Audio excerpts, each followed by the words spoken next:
What drives a person to go alone, where even experienced professionals descend in teams? A thirst for self-testing, or a desire to prove something to oneself? Sometimes, the answer to this question remains a kilometer deep underground, along with the one who was looking for it. Today, we will talk about an incident that occurred in November 2020 in the Verëvkina cave. In the opinion of many, it is one of the most tragic cases in the history of caving. A story where every mistake formed a chain from which there was no escape. Sergei Koziev lived in Sochi. His lifestyle could not be called sedentary. He was actively involved in multi-sport tourism. He went on mountain hikes, rafted on rivers, and descended into caves. A man who sought thrills, but did it more for himself than for checkmarks on social media. In November 2020, he planned a trip to Abkhazia. He began to gather information online, plan his route, and study the caves he intended to visit. Among them was the Verëvkina cave.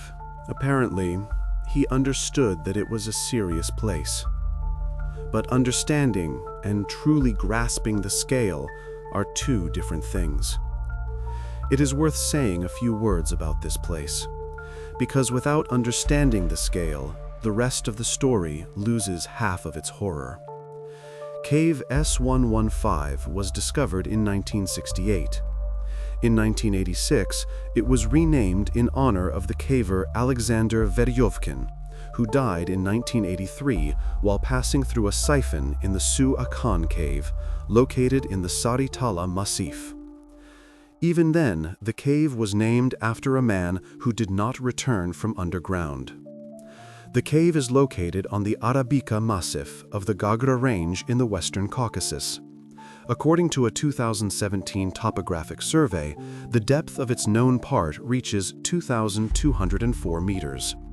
An expedition in March 2018 measured the depth of the terminal siphon lake, which added another 8 meters, bringing the total depth to 2,212 meters. This is not just a small cave with narrow passages, although such sections are also present. It is a gigantic system with huge chambers extending more than 2 kilometers underground. Imagine descending a height of 7 Eiffel Towers stacked on top of each other, only downwards, into the darkness, into the cold, where every meter is not a stroll, but work with ropes, ascenders and descenders. The humidity inside is extremely high. The air is literally saturated with water. The constant temperature holds at plus 3.4 degrees Celsius, practically like in a refrigerator. But a refrigerator doesn't drip ice-cold water on you from above. A refrigerator doesn't force you to move, strain your muscles, and burn calories. Here, you work and freeze at the same time. The body begins to shiver. Fingers lose sensation. Breathing becomes short and rapid. The descent to the lower sections of the cave takes more than a week. It's like a mountaineering ascent, but in reverse, with intermediate camps, rigging ropes, clearing collapses, and navigating tight squeezes. Professional cavers prepare for such expeditions for months. They plan the route, calculate supplies of food, gas, and batteries for their headlamps. They divide the load among team members. And still, risks remain. The Verëvkina cave is one of the deepest in the world. It is only 20 meters shallower than the deepest cave on the planet, Krubera. In both cases, we are talking about places where man is a guest, and not a very welcome one. On November 1, 2020, Sergei said goodbye to his family, but did not tell them where he was going. He just said goodbye. He got in his car and drove away. Perhaps he didn't want any extra questions. Perhaps he was afraid they would talk him out of it. He drove to Abkhazia in his own car. The road to the Arabika Massif is an ordeal in itself. Hairpin turns, broken asphalt, unpaved sections. The last few kilometers have to be walked, carrying all the gear. The ascent to the massif is a journey of several hours with a heavy backpack. Legs ache. Lungs burn from the exertion. And that's before you even start descending underground. Having reached the cave entrance, Sergei rigged a rope and descended into the 30-meter deep entrance shaft. A 30-meter vertical drop is the height of a 10-story building, only in reverse. Into the darkness, where the beam of a headlamp cuts a narrow cone through the space, and beyond it, nothing. Blackness. The echo of dripping water. A cold that immediately seeps through your clothes. At the bottom, he repacked his belongings into 3 transport bags. Not his own, but ones that had been left behind by an expedition from the Perovo Caving Club. Old bags, forgotten or intentionally left for future expeditions. He used them. Perhaps he took it as a sign that everything here was provided for, that he was not alone. After that, he continued his descent. What follows is no longer just a shaft. It's a labyrinth. Narrow passages where you have to squeeze through sideways. Chambers where a headlamp beam can't reach the ceiling. Ledges where you must carefully choose your footing. And everywhere, dampness. The ropes are slippery. The gloves are wet. Your breathing becomes labored from the strain. At a depth of 380 meters, there was a camp where he left some of his gear. A small, flat area where one could rest, sort through things, eat something. It is still relatively easy here. Further down, it gets harder. He descended even further, to a camp at the 600-meter mark. 600 meters underground. This is another world. The sounds are different here. Time flows differently. There is no day or night. There is only the light of your headlamp and the darkness beyond it. He spent almost a week there, as evidenced by traces of his presence. The caver's underground camp was empty, and Sergei became its sole inhabitant. Imagine, you are at a depth of 600 meters. Above you, half a kilometer of rock.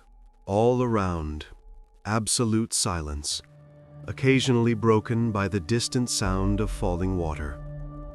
The air is damp, heavy.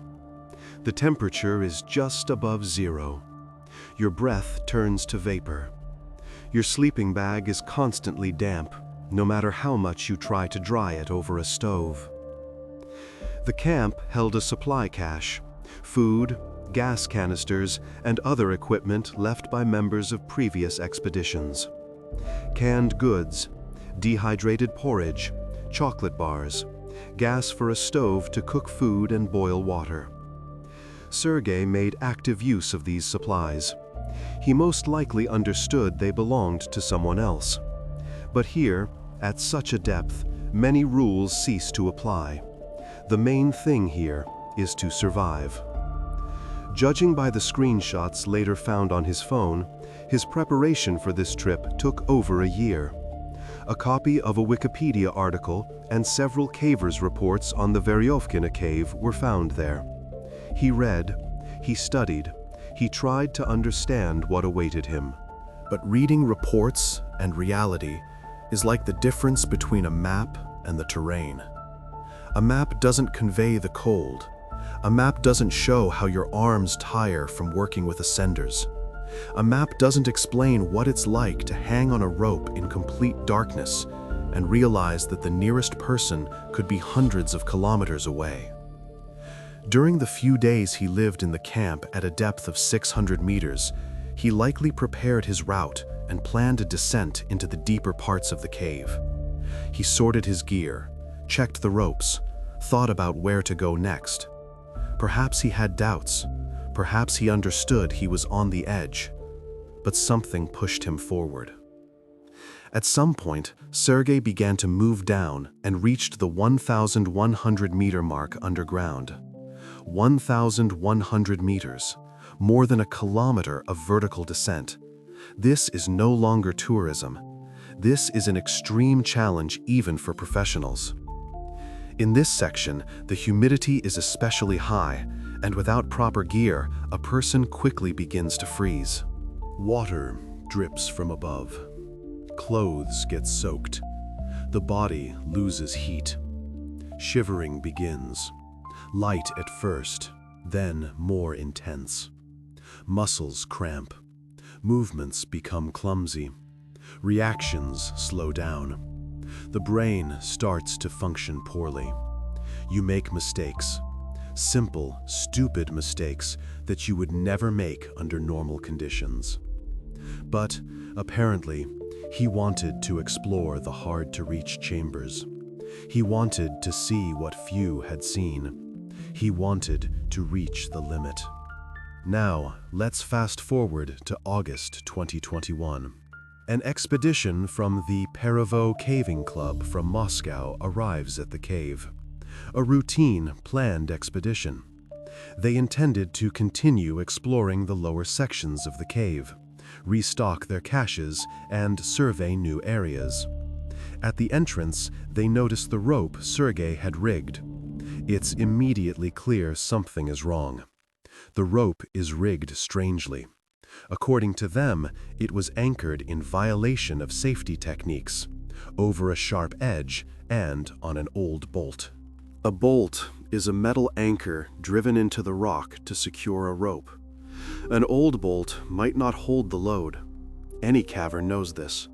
But Sergei either didn't know or decided to risk it. At the bottom of the entrance shaft, the expedition members found a backpack with moldy snack bars, new crampons, and trekking poles. Mold on the food meant the backpack had been there for a long time, months.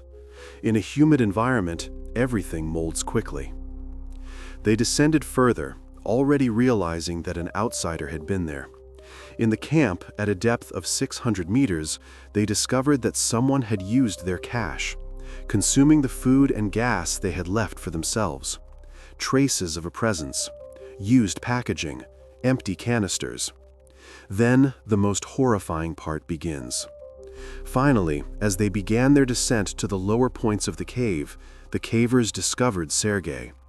His body was hanging on a rope, in the middle of a deep descent, 3 meters above a ledge. It is an unforgettable sight. A person hanging on a rope in complete darkness, motionless, alone, surrounded by absolute silence and cold. A headlamp beam picks out the silhouette, and it is immediately clear that this is no longer a living person. Here is how the cavers themselves describe it. On August 4th, 2021, the Verëvkina Club expedition discovered the body of an unknown person at a depth of 1,100 meters underground. The victim was hanging on a fixed rope, on 2 ascenders on long lanyards without foot loops, 3 meters above a ledge. He was dressed in a camouflage cotton jumpsuit and trekking boots. Judging by the state of the body, death occurred a long time ago, about a year ago. On the ledge below him was a backpack in which we found 2 mobile phones and a multi-tool. Ascenders are clamps that allow you to climb a rope. Long lanyards are the slings you use to attach yourself to the ascenders.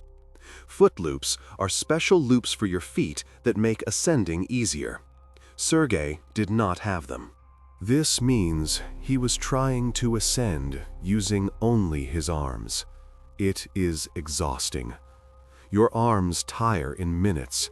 Your fingers go numb. Your grip weakens. And at some point, you just get stuck, and you can't move any further. Thus, Sergei's body had been hanging on the rope in the middle of the cave for more than 9 months.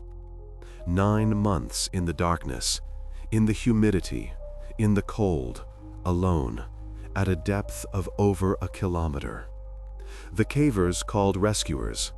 With the help of the search organization Lisa Alert and the deceased's phones, his identity was quickly established. The phones had survived. Contacts, photos, messages. It turned out that Sergei had been missing since December 2020. He left behind a wife and 2 children. They didn't know where he had gone. They searched everywhere, contacted the police, asked for volunteers. They hoped. And all this time, he was hanging here, a kilometer underground. His widow asked the cavers to bring her husband's body to the surface, to bury him, to bring closure to this story. But the task proved to be extremely difficult. Firstly, simply raising a person from a depth of over a kilometer is a difficult task in itself. This is not like evacuating a casualty from a mountain. You can't use a helicopter here. There is no open space. There are narrow passages, vertical shafts, chambers with unstable rocks. Every meter of ascent is work with ropes, pulleys, and safety lines. It means hours of physical exertion. It is a risk for the living. Secondly, he had been hanging on the rope for 9 months in high humidity. It's not hard to guess that the body was severely decomposed, which posed a health threat to the operation's participants, a biological hazard, a smell that is impossible to get rid of, the risk of infection, psychological stress. The caver Evgeny Snetkov commented on the situation. It's important for people to understand how difficult and dangerous it is to descend into caves.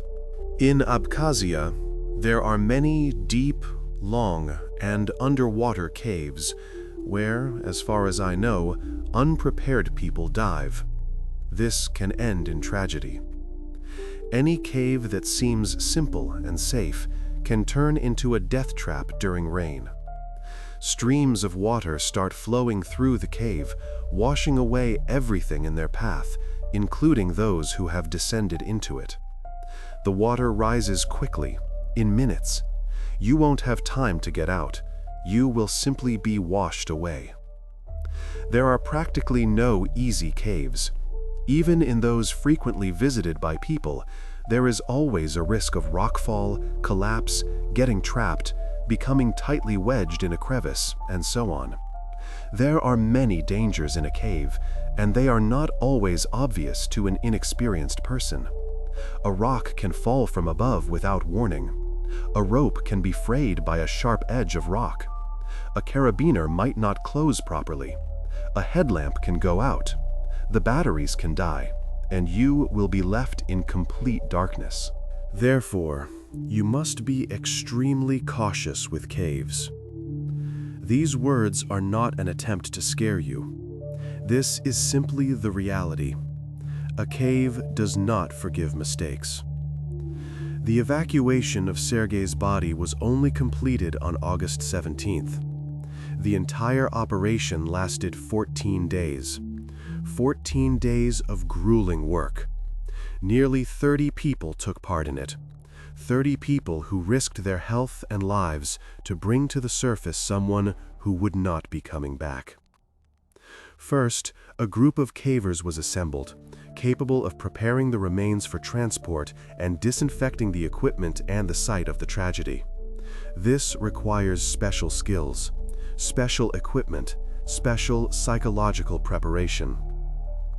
At 5 o'clock in the evening on August 12, the team preparing the remains went underground.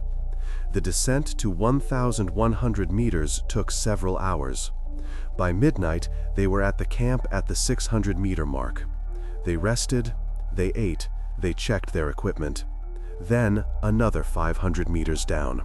By 2 o'clock in the afternoon on August 14th, the remains were packed. It is work that is difficult to describe. A body that has lain in such conditions for 9 months does not hold together. They had to work very carefully, packing it in special sealed bags, layer by layer, to prevent any leakage, to contain the smell. The cavers began the ascent to the 600-meter camp. 8 people descended to meet them, to help, to relieve those who were already tired, to share the load. 15 bags with the remains were lifted to the 600-meter camp on August 14th, and then the entire load was brought to the surface. 15 bags.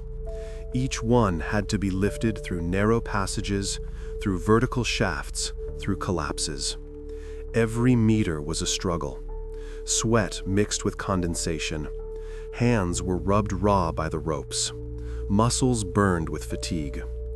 The work of hauling the bags was done with extreme caution to prevent any leaks, which could threaten the health of the operation's participants. One tear in a bag, and all the equipment would have to be disinfected. All participants would need to be checked for infections. Everyone worked in wetsuits. Complete isolation from the external environment, because there was no other way. What caused the tourist's death is difficult to say now.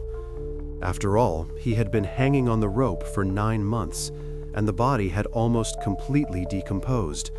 In such cases, a forensic examination can only offer general assumptions, not a precise picture. One theory suggests that he could have fallen from a height, hit his head on the rope or a ledge, and died as a result of the trauma. But this version seems less likely. If he had fallen, his body most likely would not have ended up hanging so neatly on the ascenders. A more realistic version states the following. On a difficult technical descent, he couldn't manage the ropes, got stuck, and simply froze to death. He was dressed in a thin cotton jumpsuit instead of a wetsuit. Cotton gets wet. Wet cotton does not retain heat. The body begins to lose warmth. First, the extremities grow cold. Then shivering begins. Then the shivering stops, a bad sign, meaning the body can no longer warm itself. Consciousness becomes confused. Reactions are inhibited. And at some point, you simply fall asleep forever. Perhaps he tried to ascend, tried to free himself, but his hands no longer obeyed him. His fingers couldn't grip. The ascenders jammed, and he just hung there and waited for someone to come. But no one came, because no one knew where he was. This story is reminiscent of the case of Tony Kurtz, who also got stuck on a rope on the north face of the Eiger after making a mistake, and died just a few meters from rescue. The rescuers could see him, they could hear him, but they couldn't reach him, and he hung on the rope and died. From the cold, from exhaustion, from running out of strength. Sergei was not a professional caver. His experience was clearly insufficient for such a descent. After all, this is one of the deepest caves in the world. It is a place where even professionals go with caution, with preparation, with a team. Moreover, when rigging the ropes, he neglected safety techniques and could well have made a mistake that simply caused him to get stuck on the ropes. One mistake, one improperly secured rope, one moment of inattention, and that was it. But the main mistake was that he didn't tell anyone where he was going. He didn't notify rescuers. He didn't leave his coordinates. He didn't tell his loved ones. He went alone, without a partner, without a backup, without communication with the outside world. Perhaps he did not die immediately. Perhaps he hung on the ropes for some time, waiting for help, listening to the darkness, feeling his body freeze, understanding that this was the end. It's unlikely that rescuers could have saved him in time. His clothing and equipment were not suitable for such temperatures and humidity. But if he had had a partner, this story would most likely have ended differently. A partner would have noticed that something was wrong. A partner would have helped him get free. A partner would have raised the alarm. A partner would not have let him just hang there and freeze to death alone. But as it was, he was left alone, at a depth of 1 kilometer, in the dark, in the cold, and he hung there for 9 months until he was found.